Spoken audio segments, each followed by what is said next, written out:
নোয়াখালীর সুবর্ণচরে এসএসসি ও দাখিল সমমান পরীক্ষায় জিপিএ 5 প্রাপ্ত শিক্ষার্থীদের সংবর্ধনা দিয়েছে ইসলামী ছাত্র শিবির। শুক্রবার 15ই আগস্ট উপজেলা সৈকত সরকারি কলেজ হলরুমে অনুষ্ঠিত সংবর্ধনা অনুষ্ঠানে প্রধান অতিথি ছিলেন জেলা জামায়াতের আমির ও নোয়াখালী 4 আসনের মনোনয়ন প্রত্যাশী ইসহাক খন্দকার। জেলা জামায়াতের অফিস সম্পাদক শাহাবুদ্দিনের সঞ্চালনায় এতে সভাপতিত্ব করেন নোয়াখালী দক্ষিণ জামায়াতের সভাপতি হাফিজ সাইফুর রসুল ফুয়াদ। এতে আরও উপস্থিত ছিলেন কেন্দ্রীয় শিল্প ও সাংস্কৃতিক সম্পাদক হাফেজ আবু মুসা, উপজেলা জামায়াতের আমির মাওলানা জামাল উদ্দিন,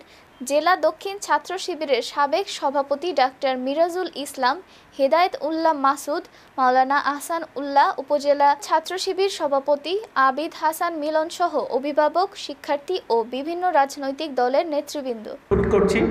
মহান রব্বুল আলামিন দেশপ্রেমের কথা থাকলেও একই মুখে আবার বলে এই দেশ থেকে আমরা ভারতকে যা লিখে দিয়েছি তাদের মনে রাখতে হবে। তো এই জন্য তোমাদেরকে বলবো